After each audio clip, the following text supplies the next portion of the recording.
In this video, we're going to hear James O'Brien absolutely dismantle a Trump bootlicker, making him look like a complete fool. Let's get into it. Paul is in Hook in Hampshire. Paul, what would you like to say?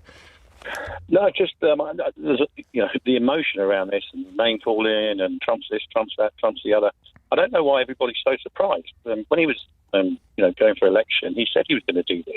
Everybody knew he was going to do it. Everybody kept telling us to ignore what he said and concentrate on what he did. You remember? I do, but again, we've got short memories. When he was, in his first term, he said he would do a number of things, and he did. Well, he did. He said he was going to end the war in Ukraine on day one. He said the stock market would go up and he'd make everyone richer. You now have the Swiss investment bank UBS, widely regarded as a leader in this field, predicting an inevitable recession with growth GDP. We'll see. We'll see in time. But, this happened 2 days ago. My point's very simple. He said he was going to do this. He's done it. The emotion and the response is quite ridiculous, I think, in terms of, he will want deals. He wants to make a deal with people. This is his way of doing it. No, you don't need to like it. None of us need to like it. But name calling and saying he's this, that, and the other, I just don't think it takes anybody anywhere. You've been a bit woke, Paul. A little bit of name calling, a little bit of mischief, a little bit of fun. It keeps us all honest. I'm the least woke. Keeps the conversation fresh. Least woke bloke in the world. Yeah, I thought you might be. In the world. So, what should Starmer do in this context then? It's at this moment he completely exposes how little he knows about the impact and implications of the tariffs, which is fine. But you might not want to speak about it live on radio if you don't know what you're talking about. Well, I think the first thing is, it's 10%. I think that was probably better than the UK thought it was going to be. I think... no, it's exactly the same as every other country in the same situation as us.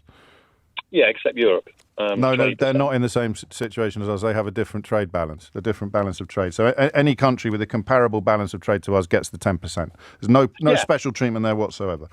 Okay, so that's where we are. Trump is looking after America. It's his country. It's not our country. You just said it's going to go into recession. Its own stock market. They've lost $2 trillion. How is that looking after America? No, I will, but you're going to have to address the question of how is a $2 trillion loss overnight looking after America? Well, he's talking 1 day, 2 days. Let's see what it's like in 3 months. Who knows? I don't know, and nor do you.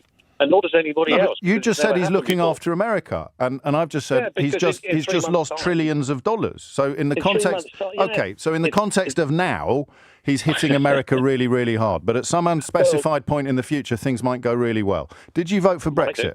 Now we start to get a good understanding on the reason for his views, and this is the point where he continues to make himself look stupid. Pardon? Did you vote for Brexit? I did. Yeah. And this was the same argument we heard then. Well, no, but Starmer is the leader of Britain. Hang on. Starmer's the leader of Britain. Because we are on our own, he can decide what the government decides to do in response to these tariffs. Now, he can retaliate. That's up to him. He's our leader. Yeah? He needs to look after Britain. Yeah, that's his country. And the Swiss need to look after the Swiss, et cetera, et cetera. It all goes around like that. Yes. Because that's what Trump's doing. So what do you think looking after Britain would look like? And you can't keep saying that Trump is looking after America because he's just tanked trillions of dollars from the American economy. They've laid off car workers in America temporarily as a direct result of the impacts his tariffs will have upon their overseas operations. But you knew that. Well, I know that, but I think, Rome isn't built in 2 days, and nor's the response. We're talking about 2 days. But this is Brexit again. Yeah, but you're talking 2 days. But I'm talking $2 trillion. You know the market's probably better than I do. When's the last time $2 trillion were lost overnight? US stocks plunged. I have no idea. But doesn't it matter, though, to your optimism, especially after your vote for Brexit went so badly? Doesn't this idea of sticking all your eggs in things are going to be great at some unspecified point in the future, haven't you kind of got bored of that yet? I just think people are so surprised by something he said he was going to do. Yeah. And he's done it. Now, the response will be interesting. I think, he prides himself, if people want to call him a narcissist, he prides himself on being the art of the deal. What he wants to do is to negotiate. Well, he didn't write that book. Well, no, I know. You're right. Do you know what happened the last time they brought in tariffs like this? Oh, God, no. I haven't got a clue. But doesn't it matter, Paul? No, because I think that... I find conversations like this fascinating. You voted for Brexit. You're making all the same arguments about Brexit. Brexit was an undiluted catastrophe, but this one will go really well. For some reason, he decides to double down here, and this would be his most fatal mistake. And you can tell he immediately regretted it, as he struggles to name a single benefit of Brexit. Well, I'm not sure it's a catastrophe, was it? What's your favourite bit? Pardon me? What's your favourite bit?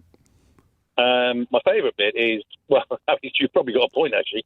It's about controlling entry and exit from the country. How's that worked out for you? That's probably, you have a point. Yeah, and we could, of course, have controlled it a lot more robustly before you voted for it. So the thing you voted for has been a catastrophe. The reason why you voted for it has got immeasurably worse, but you believed things would be brilliant at some unspecified point in the future, and here you are making exactly the same arguments about Donald Trump.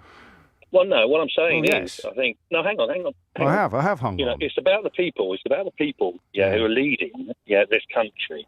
Yeah, and it should be very easy for this country to control its borders. They don't, because the government before and this government are useless. See, I have a theory that everybody who likes Trump and Brexit is obsessed with immigration.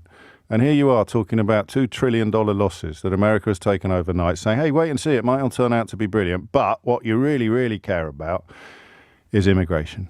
No, I don't. I think I care about it. Why'd you bring it up then? Well, you brought it up. I didn't. No, I didn't. I asked what your favourite bit of Brexit. I asked what your favourite bit of Brexit was. I asked what your favourite bit of Brexit was. I gave you an example. You're right. Yeah, but no. So, what is your actual favourite bit of all the things that have happened? Yeah, and Brexit has played out, which is why the parallel is so interesting. So, of all the things that have happened, what's your favourite bit? He can't think of anything, and all he can do is try to dodge the question and laugh uncomfortably.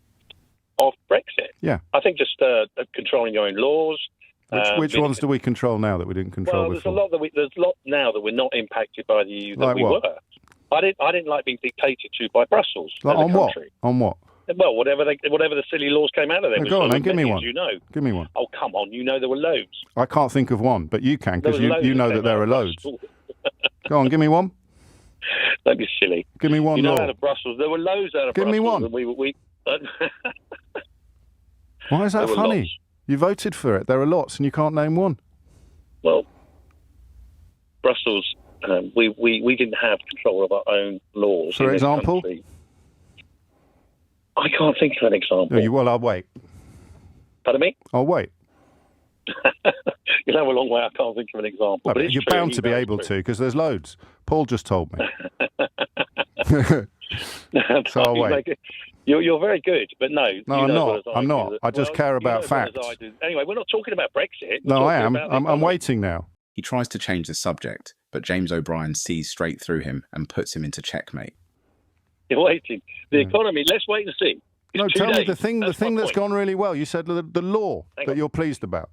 My point is, let's wait and see. I think many countries... I'm waiting to see what law you're going to tell me about. Hang on. Well, we'll negotiate, and Starmer can negotiate for the Britain. Don't change the subject. Not for Europe. Don't change the subject. Paul. He can negotiate. Paul, time for one of your wry chuckles, I think, Paul, isn't it now? Time for a wry chuckle? I'm still waiting for the law, of which there are loads. Well, one of the great benefits is that now we're in this situation. What about bendy bananas? Now we're in this situation. 3-pin plugs? Can negotiate for Britain. Wrapping your fish and chips in newspaper. What's the law you're happiest that you don't have to obey anymore? In this situation, one of the greatest benefits is that Starmer can just say there aren't any, Paul, because everybody listening knows. Well, this is a great one, isn't it? Go on. What's your law? Example. What's the law? Well, no, hang on. No, I'm not. I've hung on for long enough. What's the law you no longer have to obey that justifies your Brexit vote in 2016? Well, I'll turn it around so answer the question. No, you can't. So you have to ask. No, you can't. Just answer the question. Europe are not going to negotiate for us. We're going to negotiate for ourselves. That's the difference. Let me know what you thought of the debate, and don't forget to subscribe for more content.